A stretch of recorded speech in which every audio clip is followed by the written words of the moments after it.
Hello and welcome to the Moonshine Jesus Show. We are back and we are live recording this podcast. And I am here with my good buddy, Caleb Lines. Caleb, how are you, sir? Hey, I'm doing just fine. How are you doing, Mark? Very well. Man, I am so thankful and grateful for you, your willingness to be a part of this show, to co-host this beast that we call the Moonshine Jesus Show. You and I have gone through some tests, and I think it's going to go very well.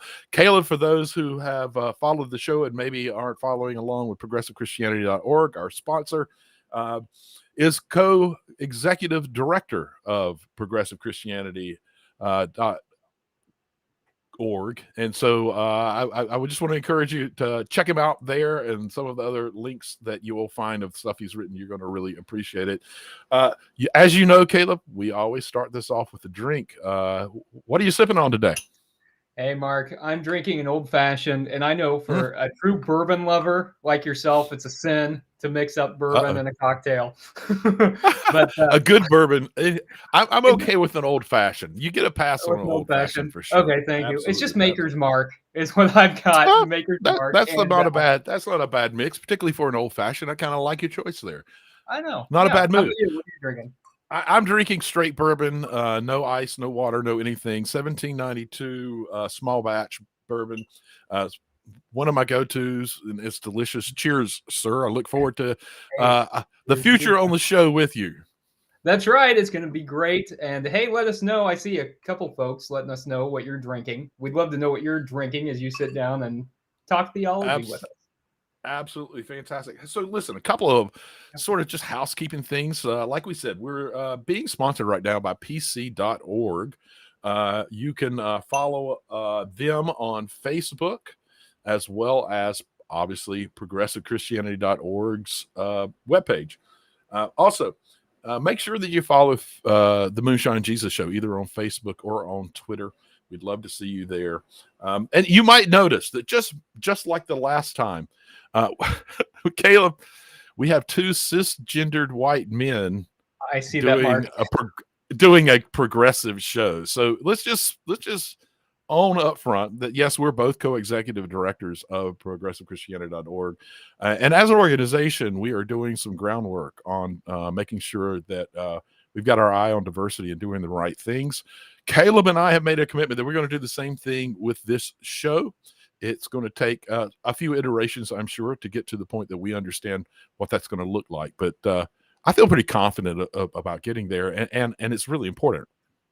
Absolutely, it's important. And so I think one of the things we're going to commit to do is try to use our voice to explore others who are, often on the margins, and lift up a piece of pop culture, too, that are about people on the margins, like maybe we're going to do today. As exactly. We prepare to talk about Encanto. It's a great show. I'm so excited about it. We're going to talk more about it after the drop, right, Mark? Absolutely. We'll catch you there.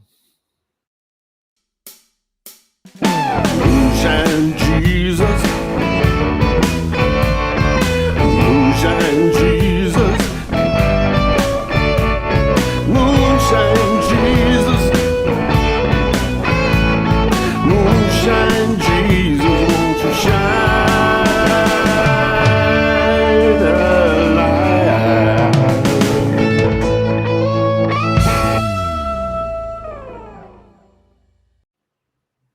Hey, welcome back to the Moonshine Jesus Show. Today we are talking about Disney's Encanto, and if you haven't seen this movie, it's an incredible movie. It is about this magical family called the Familia Madrigal. They live in a magical house in Colombia, and they each have magical powers, save one. Mirabel Madrigal, and she's the main protagonist. And it features the music of the one, the only Lin-Manuel Miranda. Mark, are you a Lin-Manuel Miranda fan? I am a massive fan. I can't tell you how much Hamilton I bought. It's one of the most brilliant things ever written in terms of musicals, well, just in terms of literature in general. There's so much appeal. But I do want to say right here before we get too far in, and we always try to let people know this on the Moonshine Jesus Show, that yes, there will be spoilers ahead. So if you've not seen it and don't want it spoiled, I'd say pause right now, go watch it and come back. You will not be disappointed. Yes, it is a children's animated movie. It doesn't matter. I think I texted you, Caleb, as I was watching the show near the end of it. I'm not crying. You're crying. I mean, it is so emotional, and it hits you in all the right places. It really is amazing. It absolutely is. And I think that's one of the powers of Lin-Manuel Miranda is it doesn't really matter what the medium is. He's so creative. He's such a genius that it just shines through. You know, I was introduced to him through Moana. I've got a 6-year-old. And so yes. I watched Moana. I'm like, this is incredible. And then I got really into Heights and then into Hamilton, of course. And of course. He's just incredible. I love it. Yeah, I think his talent is unbelievable. There's a number of songs in this this movie that he really hits the right note. Pun intended, not really. Hits the right note at the right time, and it really connects with you. Another thing I texted to you is I think we don't talk about Bruno's My New Jam because man, oh my God, that was amazing. Fantastic. Have you seen like the TikTok challenges to people singing and dancing? No. We don't talk about Bruno. It's like a phenomenon. Oh, that's fantastic. Well, I love it. Well, so let's dive into the storyline a little bit. So, not surprisingly, in a Disney movie, that there is a number of larger themes going on that they're trying to get people to understand and to connect, particularly with children, about to try to improve the world, their lives, and to maybe be somewhat counterculture against things that impact us negatively that we sometimes buy too much into. What did you see as some of the major themes going on in Encanto, and how they played out in terms of how the story was told? Yeah, so the family was certainly a dysfunctional family, and it was very interesting to see the family dynamics, right? And so all the family members get gifts, and I found myself wondering, magical gifts, right? Not just regular gifts, but they got kind of like superpowers that they can do, super hearing or controlling the weather, things like that. And the more that played out, the more I found myself wondering, are any of these gifts actually gifts, or are they curses or something? What do you think, Mark? Well, I don't really know. I mean, you probably picked up on the dysfunctional part a lot earlier than I did. At first, it all seemed kind of like celebrating these gifts to me to a degree. By the end of the show, I think there was a great lesson that was told in terms of were they gifts or were they curses? Were they blessings or were they curses? And I think just like just about anything in life, it really came down to how it was approached and how other people approached it. The gifts themselves were neither. I don't think they ever are. They just are.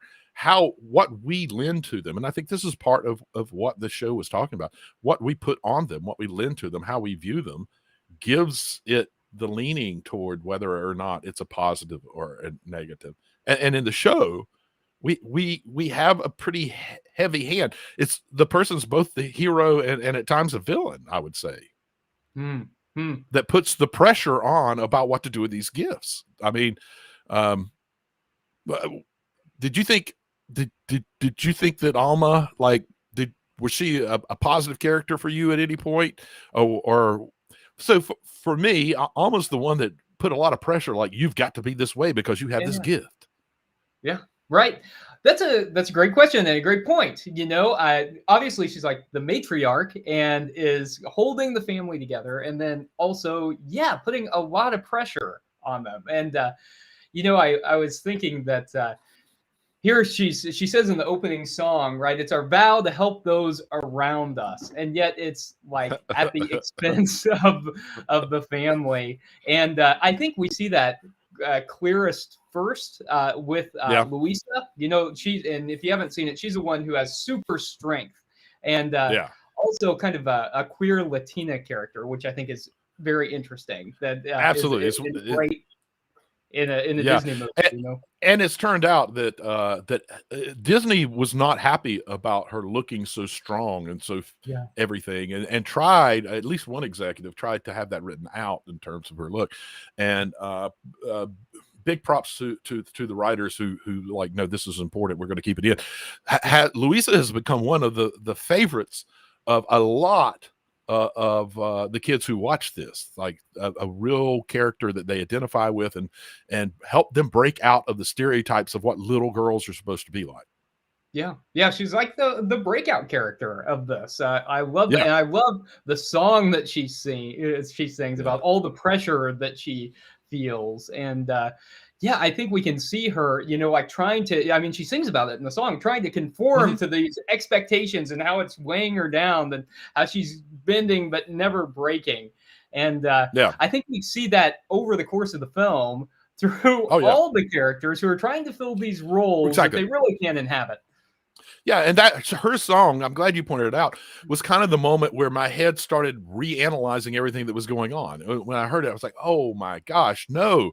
Alma, who I was really kind of like, "Oh, she's the matriarch, she's doing great." I started realizing, wow, there's a lot of undue pressure being put on folks, and it's causing them, like the same thing with Mirabelle. Yeah.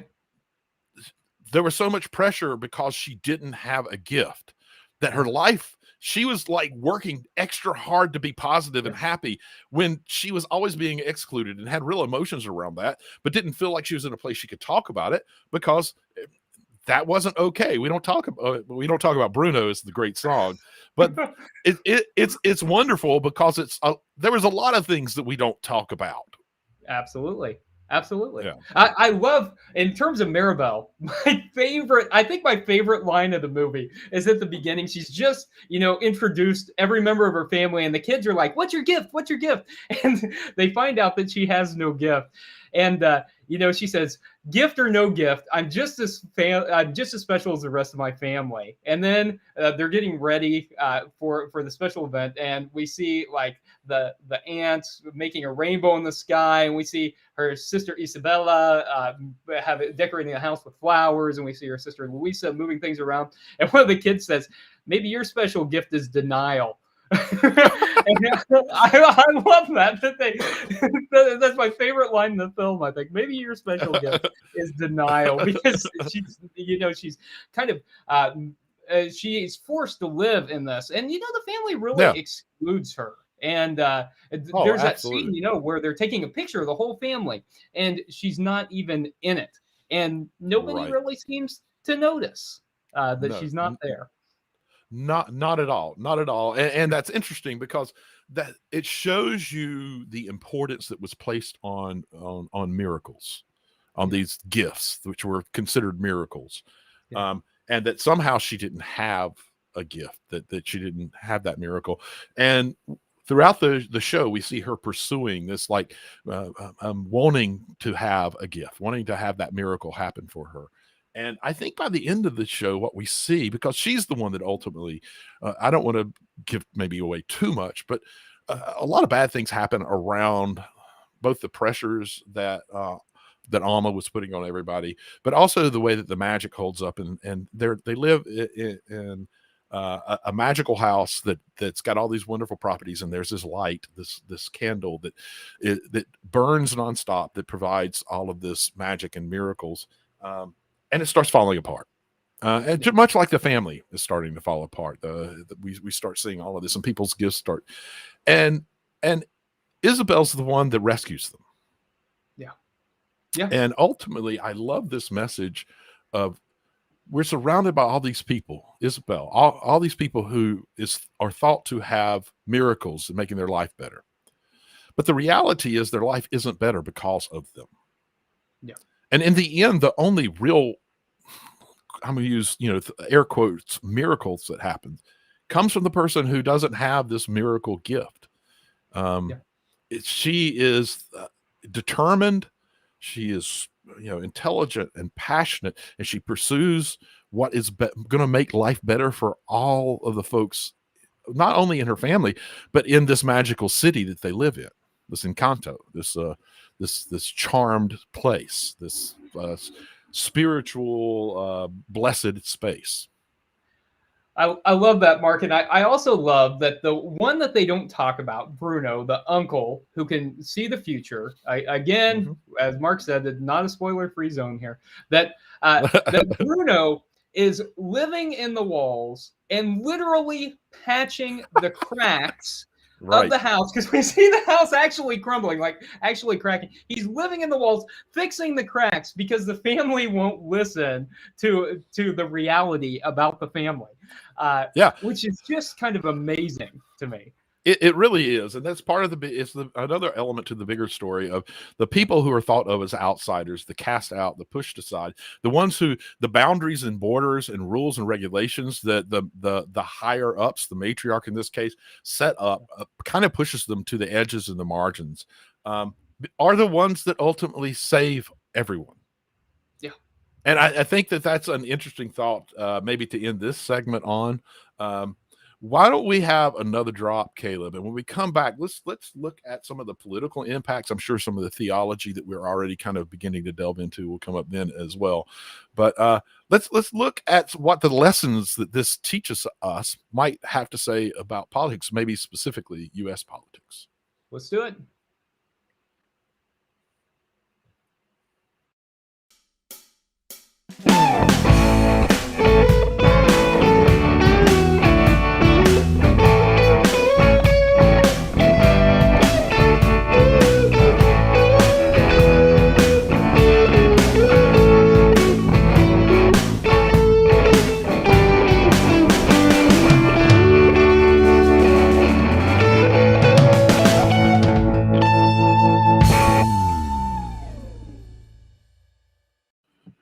So, Caleb, just as we came out of that last segment, I began to touch on this idea that there were the matriarch, and everyone else bought into it very much. So I'm not trying to place the blame at all.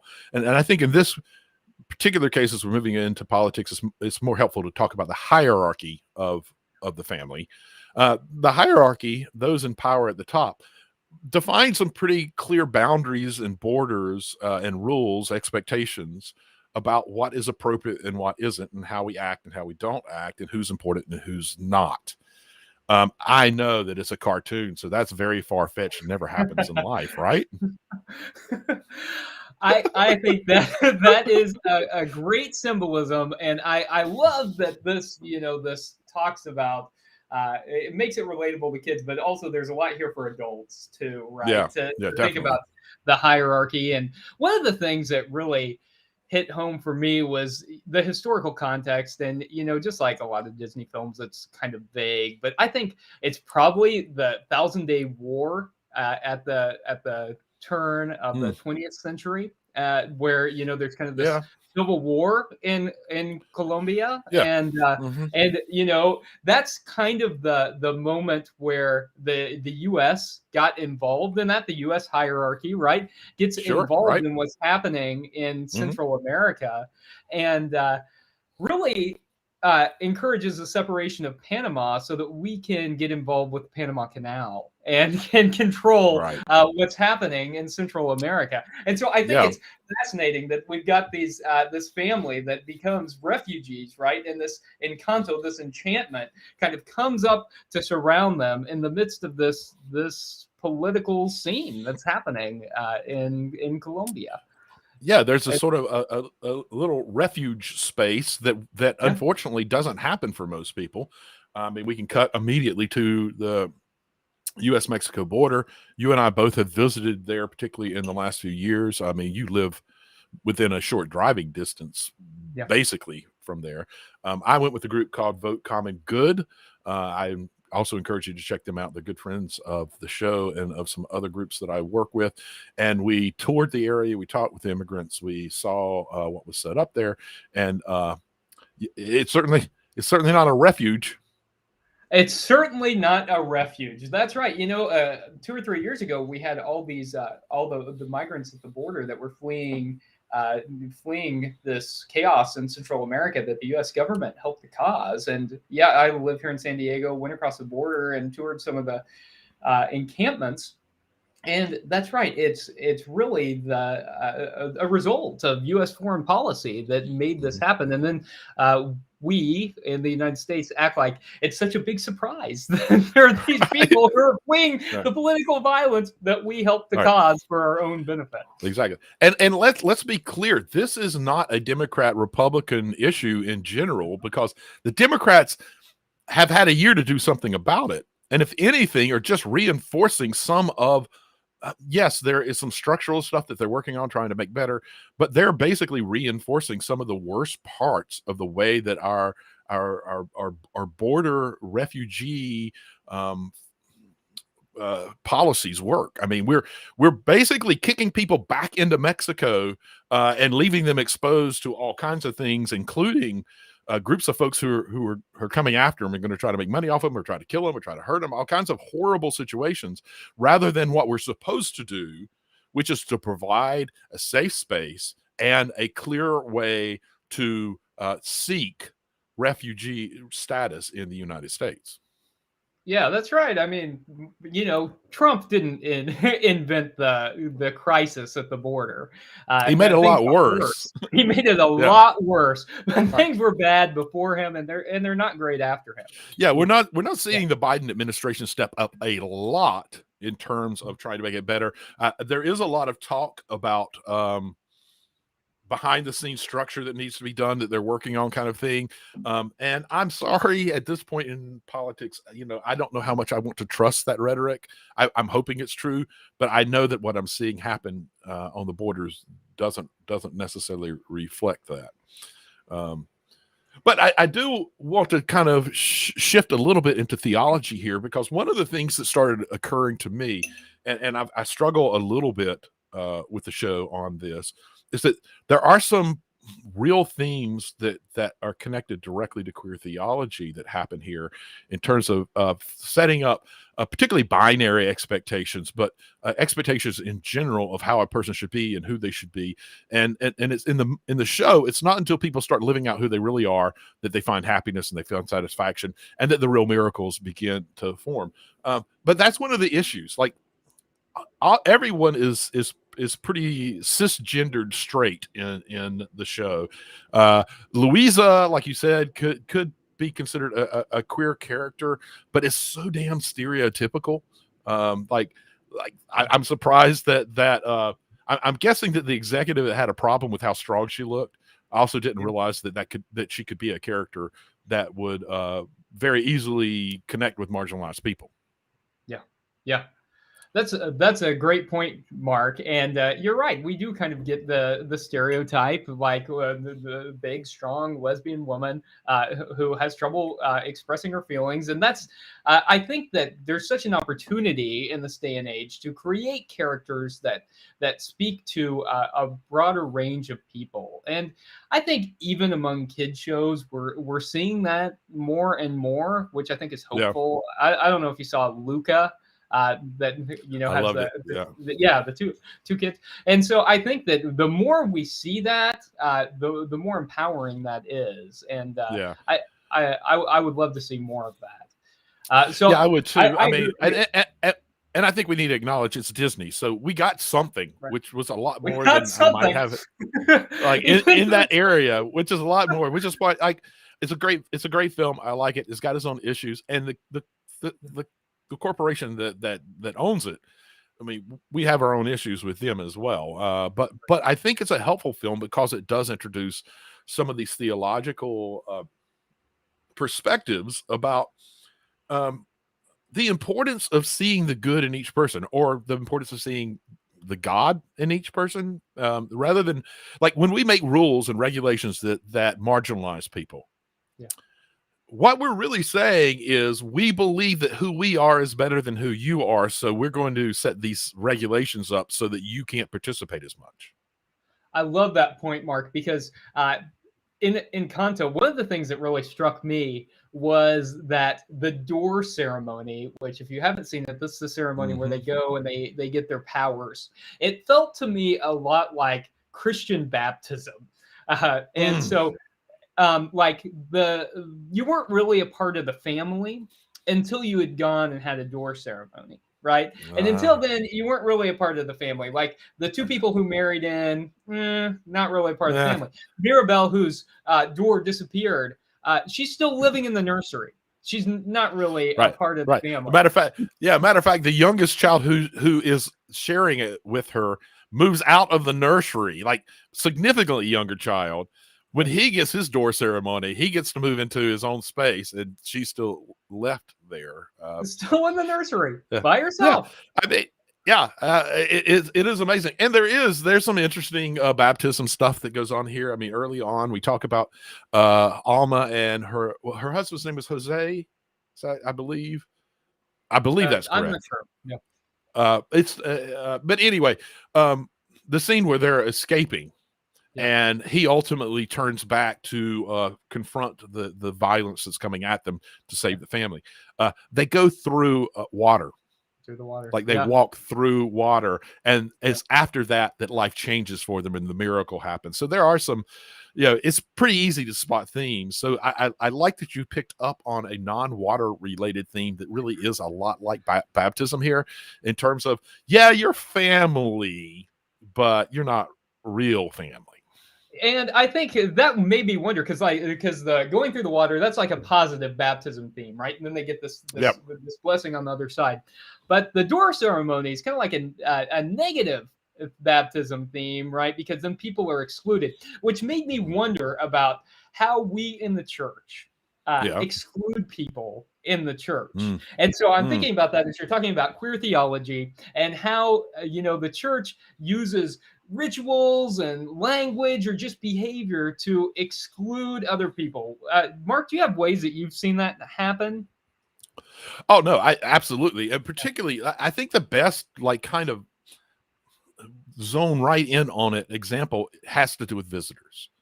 Yeah. So let's say you're a progressive church and the community area knows you're a progressive church. So someone who maybe hasn't been to church in a very long time decides to show up at your church. But when they enter in, there are, pews to sit in, and certain ones are more important than other ones, and certain people sit in certain ones. And then frequently you have some kind of dogma that's repeated during the service. And I've been to churches where it's not even printed, more or less explained. And then you, like you pointed out, baptism, if somehow that doesn't connect with you, it doesn't have a deep spiritual meaning for you, and you choose not to, you're going to be eliminated as well. For me, it all comes down to dogma. There is so much dogma in the church that's much like the expectations of Alma is to not be questioned. It's who we are, and enough people buy into it that you don't get to question it. We just do it.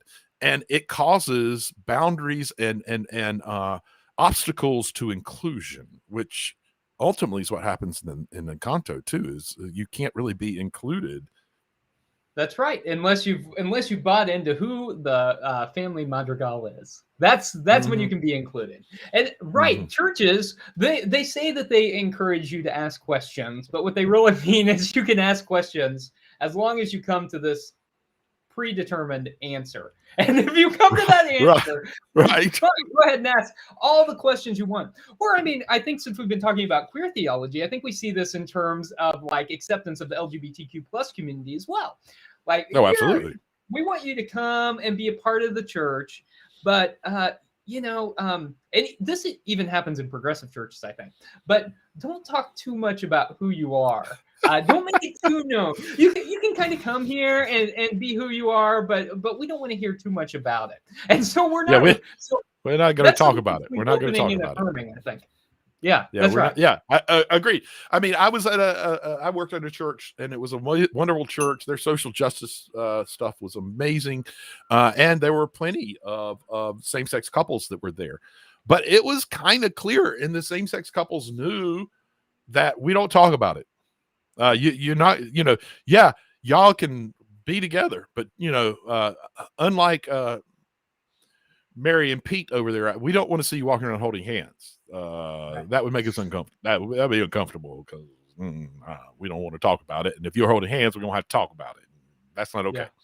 So it definitely goes on. I mean, and if it goes on in churches, socially justice oriented churches, you know, we've got a lot of work to do, and it's not surprising that people are walking away from the church when that's the reality. I mean, and in Kanto, what we ultimately see though is the few marginalized who kind of push back and prove out that having this miracle in your life is not what makes your life better. What makes your life better ultimately is being allowed to be who you are.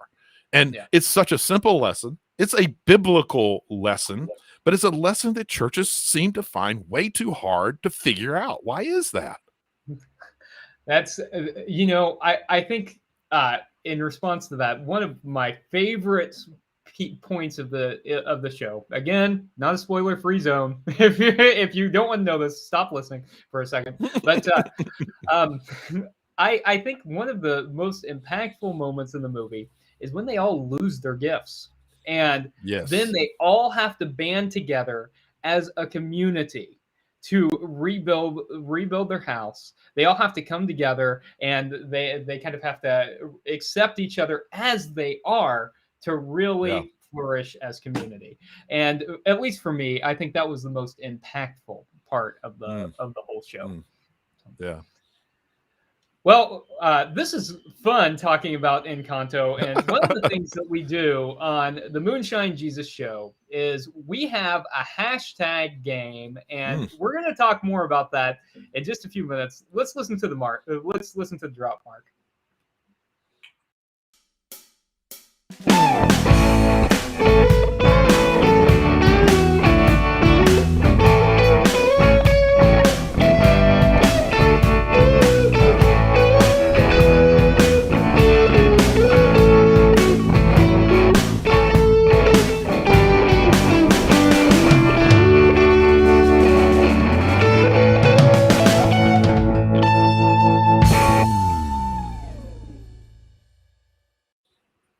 Welcome back to the Moonshine Jesus Show. It's time for our third segment, which is the hashtag segment. And I think that this is a lot of fun. First of all, I don't know where you're watching it. It's streaming on several different channels. So if you haven't liked the Moonshine Jesus Show on Facebook, make sure that you do that. And also on Twitter. Twitter? They're on Twitter as well, at Moonshine Jesus on Twitter. Lots of activity usually with the hashtag games there. That's great. And I should, while we're talking about that, let me do a little bit of a last piece of housekeeping. This podcast will be up tomorrow on Podbean. That's moonshinejesus.podbean.com. You can follow us and find out more about there. Since we are rebooting it, not all our outlets are up and running. It takes a little while to get that going. Apple in particular, you've got to already have a show and have it out there and have an RSS feed. So it's going to take a little while for us to get listed back onto podcasts, 3 days to 3 weeks. But you'll be able to find us at Podbean, moonshinejesus.podbean.com up until then, and we'll start showing up on other outlets as well. Thanks for letting me do that housekeeping.